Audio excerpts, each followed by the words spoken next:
Gracia y paz, amada familia en Cristo. Bienvenidos a la lección número 6. Más testimonios acerca de Jesús. Gracias por abrir este video. Nos espera un estudio demasiado profundo y diciente. Por ello, les invito a orar antes de comenzar. Padre nuestro que estás en el cielo, no merecemos tanto amor de tu parte, pero te lo agradecemos profundamente. Al estudiar esta lección, te pedimos que sanes nuestro corazón y nuestra mente de todo orgullo, de toda vanidad y arrogancia. Ayúdanos a beber tu agua viva y ser saciados con tu santidad para no desear algo que sea contrario a ti. Gracias por escucharnos. En el nombre de Jesús. Amén. Comentario de la lección del día sábado. Para memorizar. Y cuando yo sea levantado de la tierra, a todos atraeré hacia mí. Juan 12:32. Este versículo es una de las declaraciones más profundas y proféticas de Jesús y contiene múltiples niveles de significado. En primer lugar, hace referencia literal a su crucifixión, el ser levantado físicamente en la cruz, pero también apunta a su posterior exaltación y glorificación tras la resurrección. El pasaje bíblico nos presenta un contraste fascinante entre la manifestación del poder divino de Jesús a través de sus milagros y el camino aparentemente contradictorio hacia su glorificación a través del sufrimiento. Los milagros mencionados, la curación en Betesda, la multiplicación de los panes y la resurrección de Lázaro, demuestran su autoridad divina y confirman sus palabras. Sin embargo, estas mismas señales provocaron reacciones opuestas entre la gente, ilustrando la paradoja de que la luz divina puede tanto iluminar como cegar, dependiendo de la disposición del corazón del que observa. La frase «a todos atraeré hacia mí» revela la naturaleza universal de la misión de Cristo. No se limita a un grupo étnico o social específico, sino que su sacrificio tiene un alcance universal. La palabra «atraeré» en el original griego sugiere una atracción gentil, pero poderosa, no una imposición forzada. Es un llamado que respeta la libertad humana mientras ejerce una influencia transformadora. La división de opiniones mencionada en el texto refleja una realidad espiritual profunda. El encuentro con Cristo siempre exige una respuesta, no permite la neutralidad. Los mismos milagros que llevaron a algunos a la fe condujeron a otros a la hostilidad, revelando no tanto la naturaleza de los signos, sino la condición del corazón humano. A Jesús o lo amamos y aceptamos como Salvador, o lo rechazamos con conciencia de que al rechazarlo, perderemos la vida eterna. La declaración de Jesús sobre ser levantado y atraer a todos resume perfectamente la visión universal y el método divino. A través de la aparente derrota viene la victoria, a través de la humillación viene la exaltación, y a través del sacrificio viene la redención de todos aquellos que no se resistan a la atracción de su poder y su amor. Para nosotros hoy, este texto nos desafía a considerar nuestra propia respuesta ante Cristo y nos recuerda que su poder de atracción sigue operando en el mundo, llamando a todos hacia una relación transformadora con Él. La Biblia testifica de que al final no todos aceptarán la invitación, pero todos verán que justos y verdaderos son sus caminos y que sus juicios son santos. Dice la hermana Elena de White: Jesús podría haber estado en paz con el mundo, solo dejando a los transgresores de la ley sin reprobación, sin reprensión, pero no pudo hacerlo, pues había venido para quitar los pecados del mundo. Cristo denunciaba la injusticia y su sola presencia era un reproche al pecado. La atmósfera que rodeaba su alma era tan pura, tan elevada, que colocaba a los rabinos, sacerdotes y gobernantes hipócritas en su verdadera posición y los revelaba en su verdadero carácter de pretender la santidad y al mismo tiempo tergiversar a Dios y su verdad.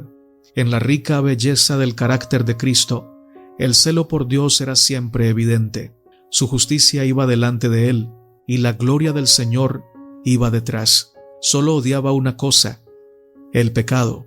Pero el mundo amaba al pecado y odiaba la justicia, y esta era la causa de la hostilidad del mundo hacia Jesús. Review and Herald, de Review and Herald, 24 de julio de 1894. Comentario de la lección para el día domingo. Humildad. Juan el Bautista vuelve a dar testimonio. Leamos Juan, capítulo 3, 25 al 36. Entonces hubo discusión entre los discípulos de Juan y los judíos acerca de la purificación.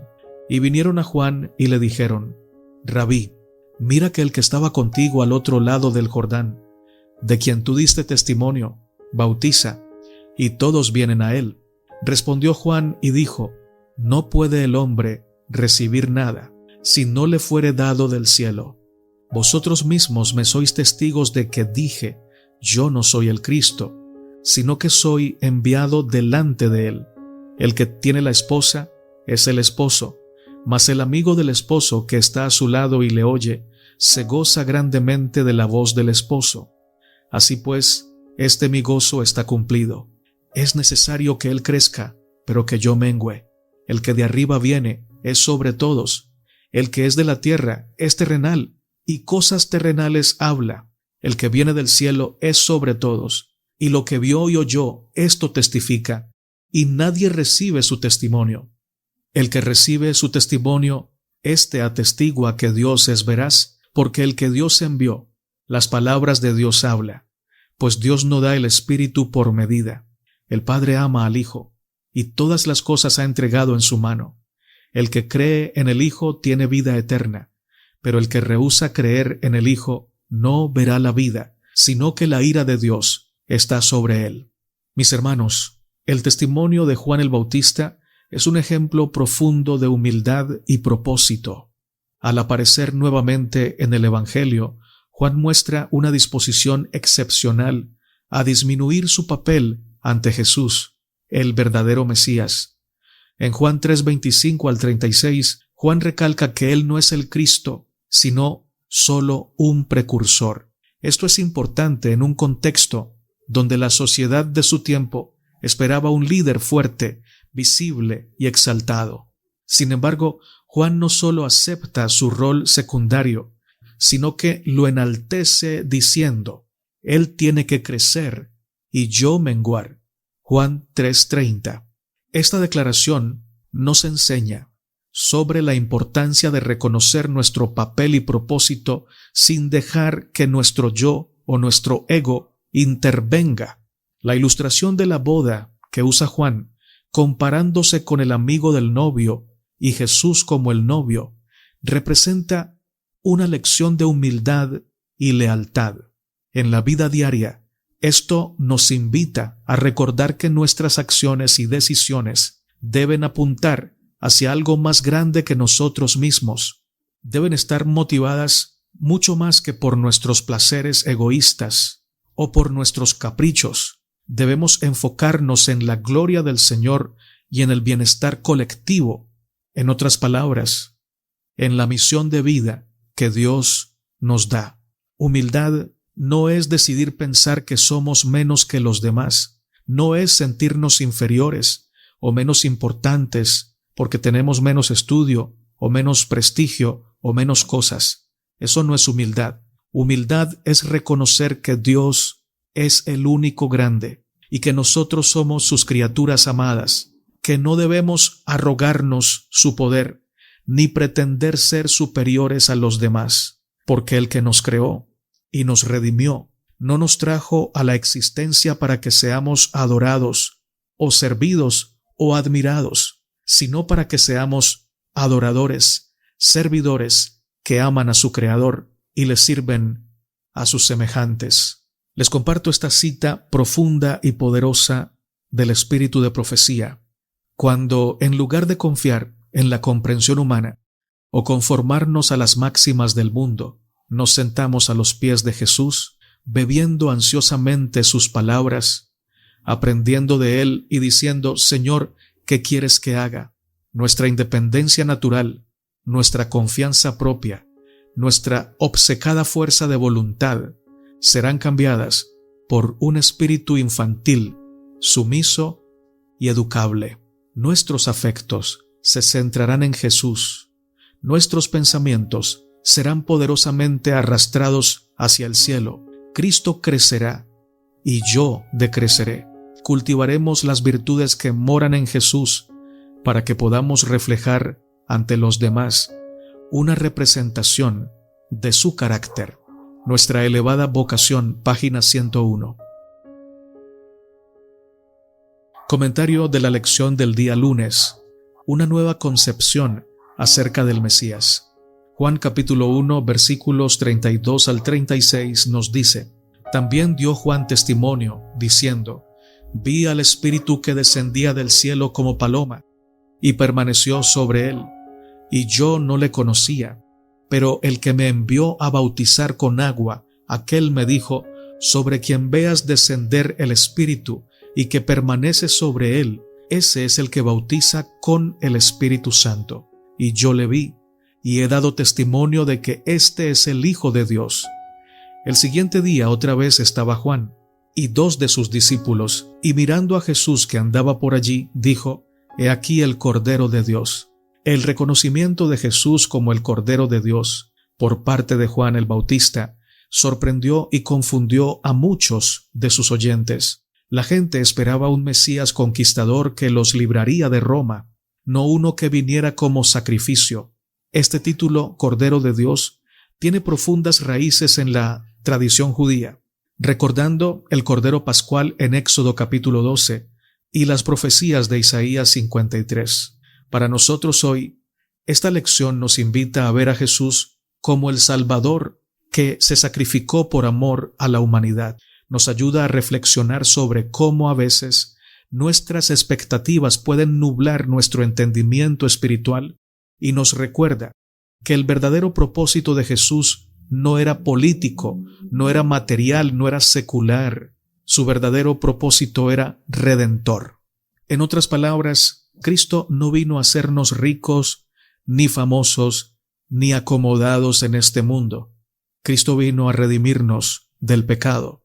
Vino a pagar la deuda que tú y yo teníamos contra el Creador por haber caído en pecado y por habernos rebelado contra Él. Otro aspecto que quiero resaltar en este comentario de hoy es que Juan el Bautista era fiel a lo que Dios le decía que debía predicar.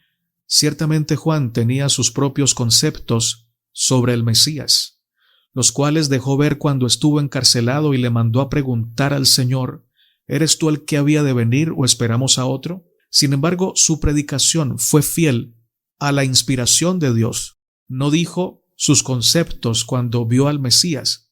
No dijo: He aquí el que luchará por nosotros, quien nos defenderá levantando la espada contra nuestros enemigos. Solo dijo: He aquí el Cordero de Dios. Los que lo escuchaban debieron quedar chasqueados. La imagen de un cordero no evocaba liberación por la espada, lo que esperaba el pueblo, pero llamaba su atención a la profecía de Isaías 53, que presentaba a un siervo de Dios, herido, afligido, maltratado y despreciado por su pueblo, pero que al final vería el fruto de la aflicción de su alma y quedaría satisfecho.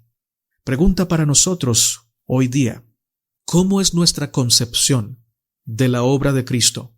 ¿Se basa en nuestras expectativas o en la revelación de Dios en la Biblia?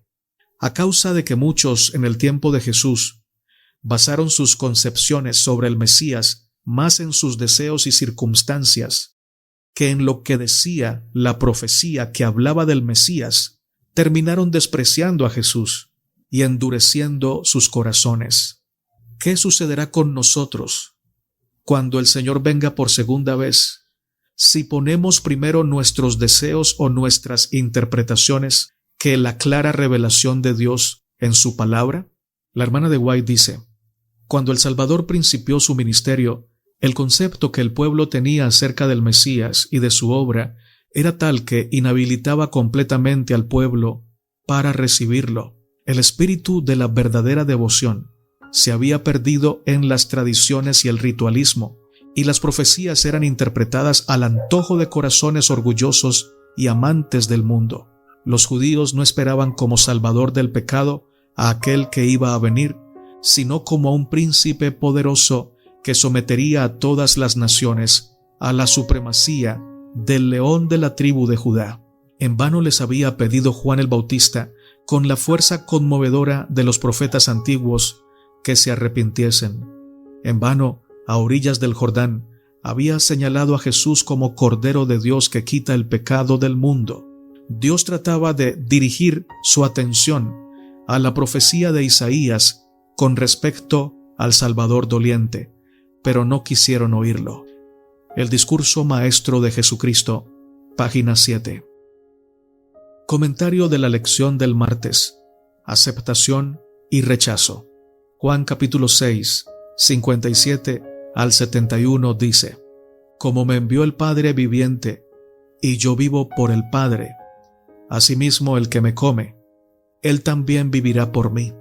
Este es el pan que descendió del cielo, no como vuestros padres comieron el maná y murieron. El que come de este pan vivirá eternamente. Estas cosas dijo en la sinagoga, enseñando en Capernaum. Al oírlas, muchos de sus discípulos dijeron: Dura es esta palabra, ¿quién la puede oír? Sabiendo Jesús en sí mismo que sus discípulos murmuraban de esto, les dijo: ¿Esto os ofende? Pues qué, si vierais al Hijo del Hombre subir a donde estaba primero, el Espíritu es el que da vida, la carne para nada aprovecha. Las palabras que yo os he hablado son espíritu y son vida. Pero hay algunos de vosotros que no creen, porque Jesús sabía desde el principio quiénes eran los que no creían y quién le había de entregar. Y dijo: Por eso os he dicho que ninguno puede venir a mí si no le fuere dado del Padre. Desde entonces muchos de sus discípulos volvieron atrás y ya no andaban con él. Dijo entonces Jesús a los 12: ¿Queréis acaso iros también vosotros? Le respondió Simón Pedro: Señor, ¿a quién iremos? Tú tienes palabras de vida eterna, y nosotros hemos creído y conocemos que tú eres el Cristo, el Hijo del Dios viviente. Jesús les respondió: ¿No os he escogido yo a vosotros los 12, y uno de vosotros es diablo? Hablaba de Judas Iscariote, hijo de Simón, porque este era el que le iba a entregar, y era uno de los 12. Mis hermanos, la declaración de Jesús: Yo soy el pan de vida, marcó una línea divisoria entre quienes lo seguían. Mientras algunos querían hacerlo su rey después de la alimentación milagrosa, otros lo abandonaron al escuchar sus enseñanzas espirituales. La reacción de la multitud ilustra cómo los hombres solemos buscar a Dios por beneficios tangibles, pero rechazamos el compromiso cuando implica un cambio espiritual. En la vida cotidiana, esta lección nos enseña que la verdadera fe implica aceptar a Dios no solo por lo que puede dar, sino por lo que Él es. Nos invita a ver la fe como un compromiso profundo que transforma nuestra forma de pensar y vivir, más allá de las recompensas inmediatas. Profundizando un poco el tema del amor, podemos decir que la mejor definición práctica, tangible, del amor es Cristo. Sin embargo, Él no se prestó para cumplir las expectativas de los hombres, por más que éstas parecían bien intencionadas. Los hombres del relato de Juan capítulo 6 querían convertir a Jesús en rey para que acabara con el hambre de todos en Israel. ¿Qué mejor rey, según el pensamiento humano, que uno que puede multiplicar los panes y los peces, la comida, para que coman todos los que tienen hambre? Pero Jesús, aunque sabe y sufre con los que sufren, con los que tienen necesidad, no se propuso saciar el hambre de toda la humanidad, aunque lo podía hacer. Podríamos juzgarlo desde una perspectiva, podríamos juzgarlo desde una Podríamos juzgarlo desde nuestra carnalidad y decir que le faltó misericordia. Sin embargo, nosotros no sabemos más que Él. Dios sabe por qué permite ciertas cosas en este mundo. Nosotros no lo entendemos, pero podemos elegir confiar en sus decisiones y en su providencia, en su gobierno santo. Lo que no entendemos ahora, lo entenderemos después si hoy confiamos en el Señor, aunque no tengamos una respuesta satisfactoria. ¿Cuántos que tienen abundancia de comida y de comodidades del mundo se olvidan de Dios y no tienen fe? ¿Y cuántos que sufren privaciones y enfermedades se humillan delante del Señor y viven para Él? Los mismos discípulos, mis hermanos, mis hermanas, los mismos discípulos fueron perseguidos, fueron despojados de sus posesiones, pero murieron mirando al cielo y dando gracias a Dios. Tenían el pan vivo que descendió del cielo, aunque lo habían perdido todo por causa de su fe. Por un lado, espiritualmente estaban saciados por el pan del cielo, pero materialmente habían sido despojados de todo. Aún así vivieron y murieron felices en Cristo. Los que rechazamos a Jesús porque no cumple nuestras expectativas, estamos poniendo un Dios falso delante de nosotros. Nuestro yo es nuestro Dios. Con D pequeña, claro está. Muchos dejaron de seguir a Jesús porque no les cumplió el deseo de llenar a todo Israel con abundancia de comida. Lo seguían por intereses meramente mundanales, materiales o carnales. Los que se quedaron con él lo aceptaron sin cuestionar sus decisiones y su misión.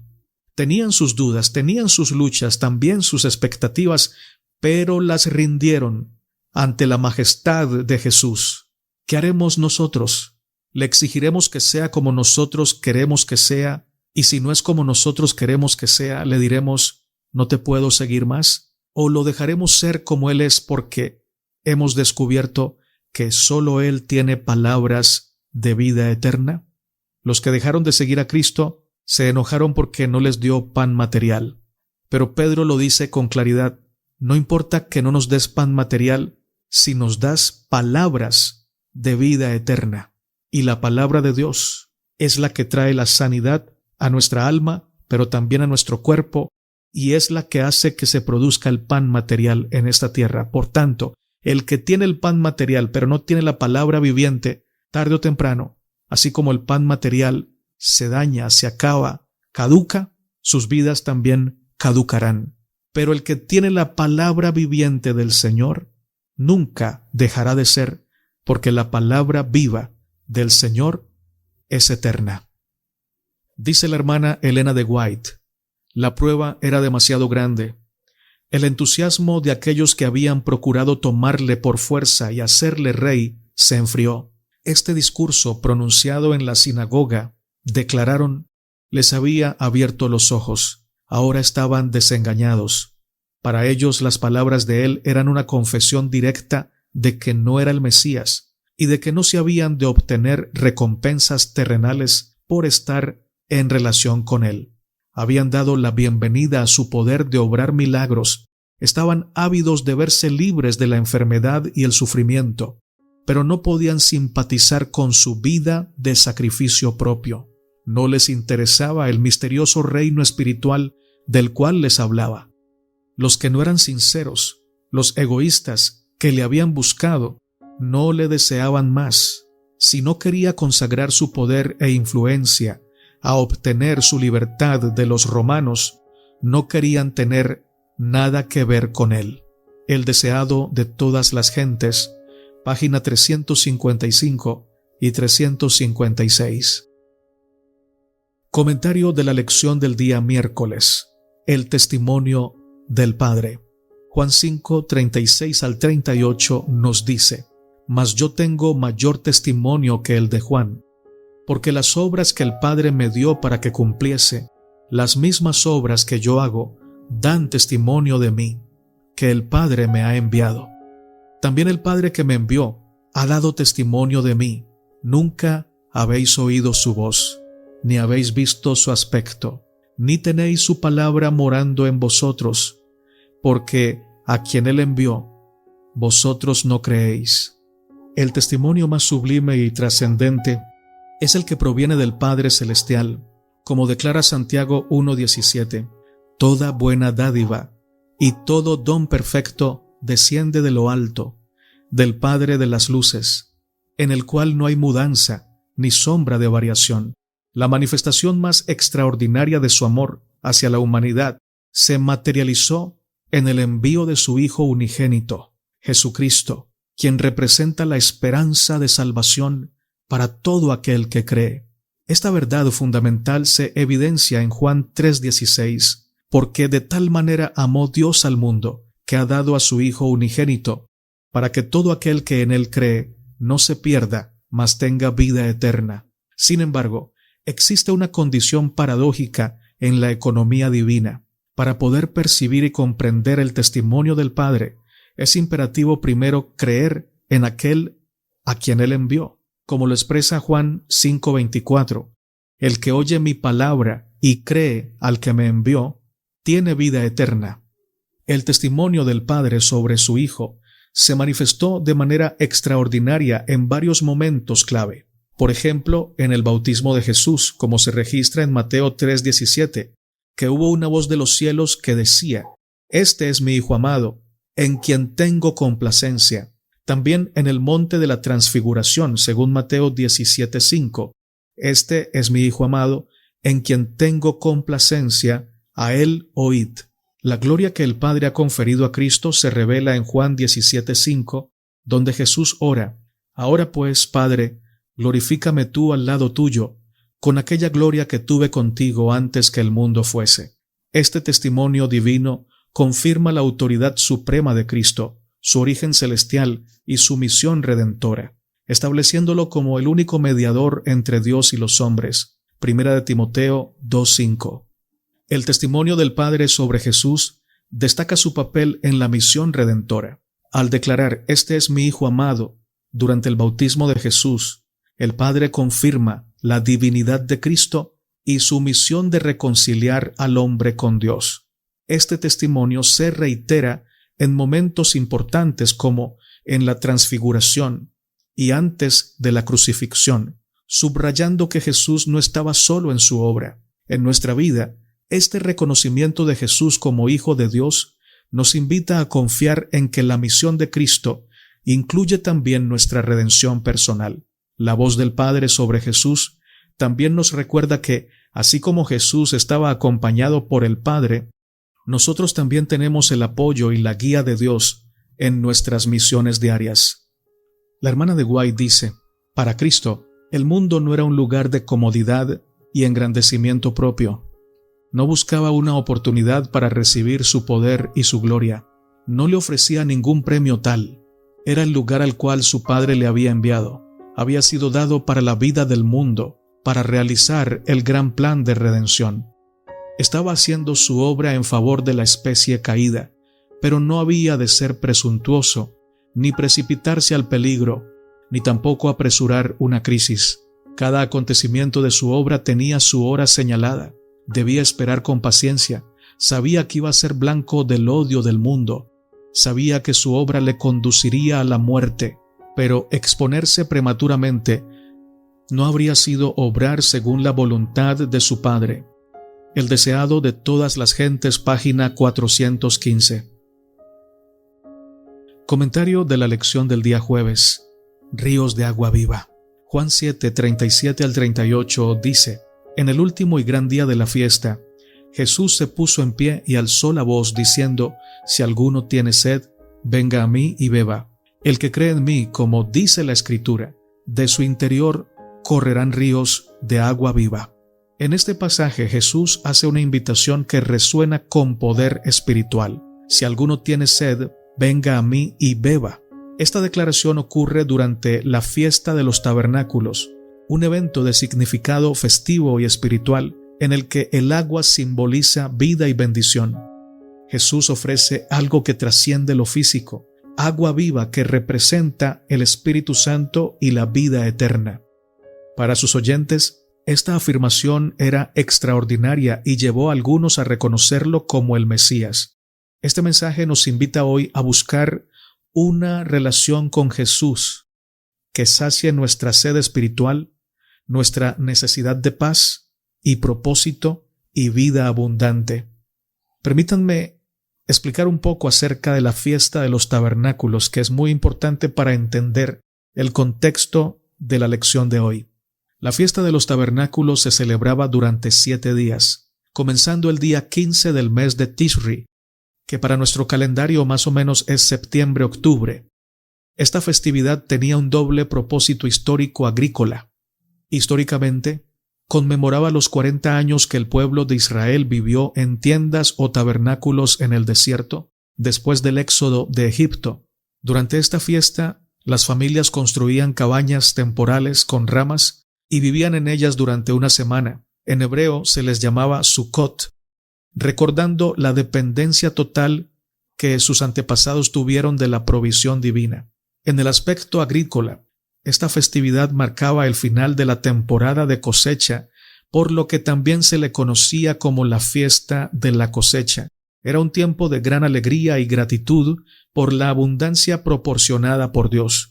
La celebración incluía varios rituales significativos. Uno de los más importantes era la ceremonia del agua, donde los sacerdotes bajaban al estanque de Siloé para extraer agua que luego derramaban en el altar del templo, mientras el pueblo oraba por las lluvias necesarias para la siguiente temporada.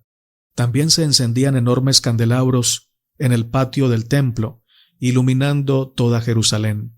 Ahora bien, en relación con Jesús como Mesías, esta fiesta tiene profundas implicaciones cristológicas. No es coincidencia que Juan 7:37 al 38 nos relate cómo Jesús, precisamente durante esta festividad, se puso de pie y proclamó: «Si alguno tiene sed, venga a mí y beba. El que cree en mí, como dice la Escritura, de su interior brotarán ríos de agua viva». Esta declaración, realizada durante la ceremonia del agua, presentaba a Jesús como el cumplimiento definitivo de lo que simbolizaba el ritual.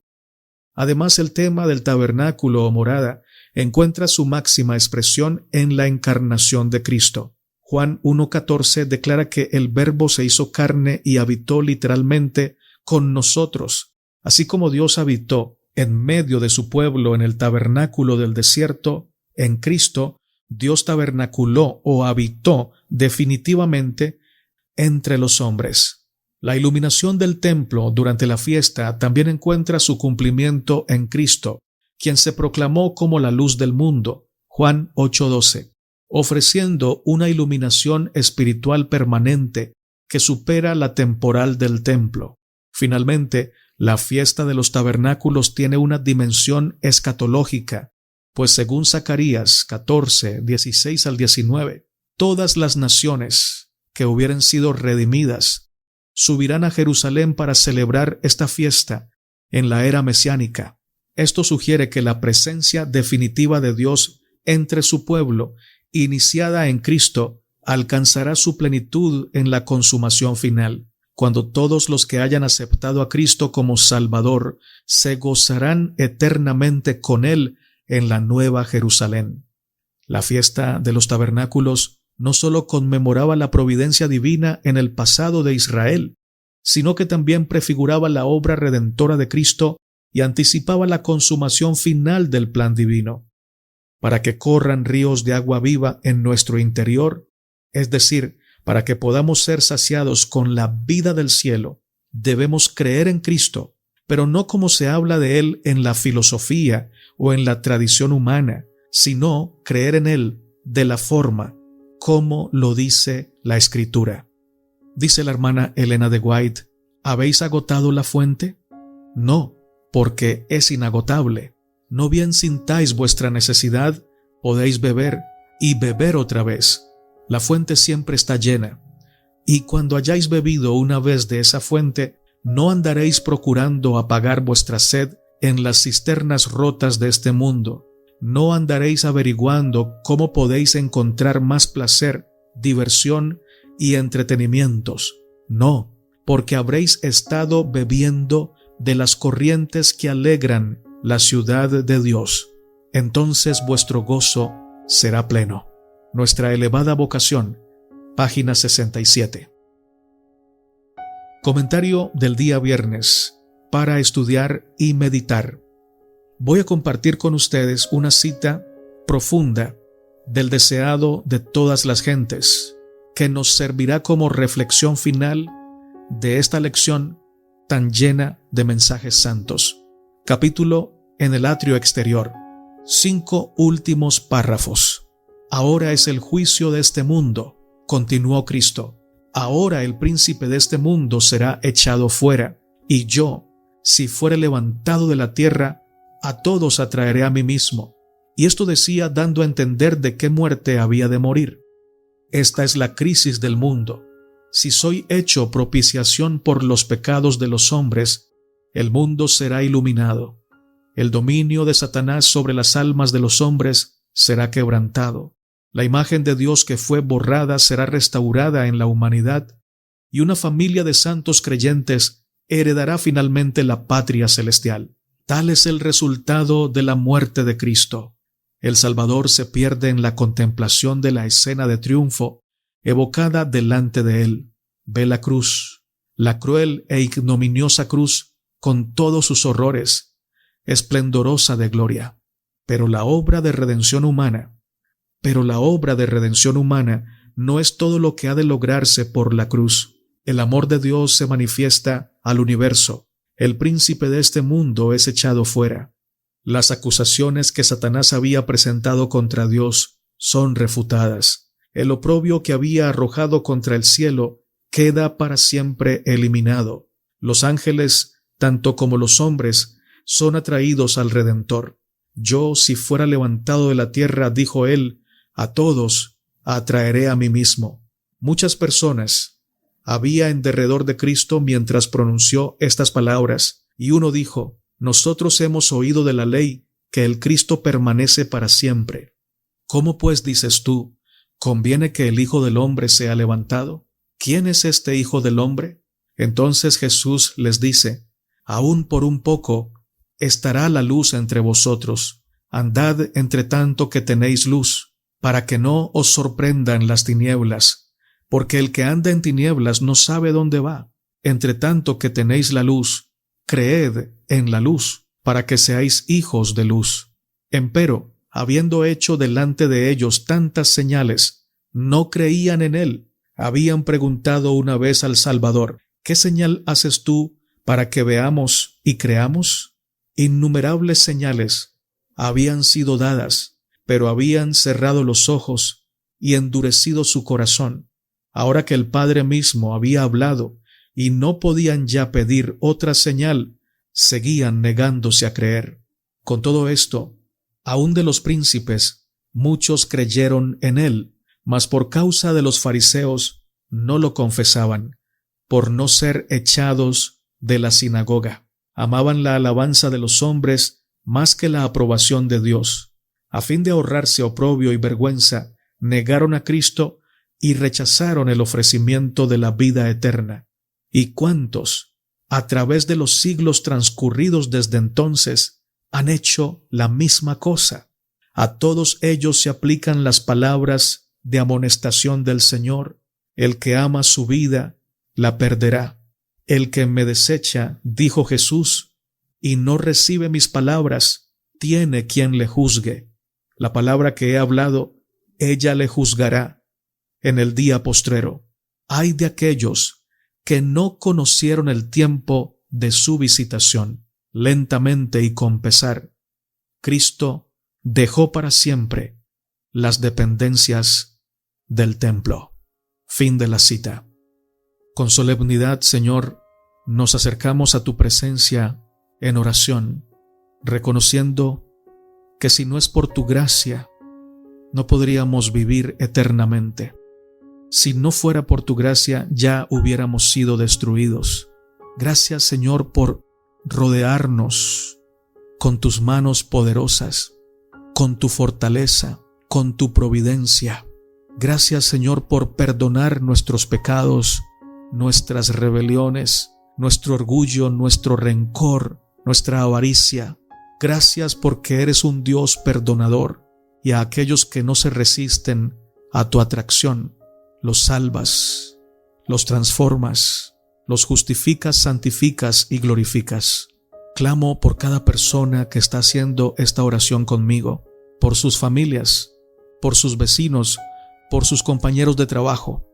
Oramos por el mundo entero, para que los hombres y las mujeres que lo habitamos podamos abrir nuestros ojos para contemplar la verdad que tú nos has revelado en Cristo. Por favor, despiértanos, Señor, y ayúdanos a dar testimonio de nuestro Salvador, no solamente con palabras, sino con nuestros actos. En el nombre de Jesús. Amén. Gracias, hermano y hermana, por escuchar este mensaje hasta el final. Cuéntame en los comentarios si te quedaste hasta el final. Recuerda que eres muy amado y muy amada por el Señor. Maranata, Cristo viene pronto.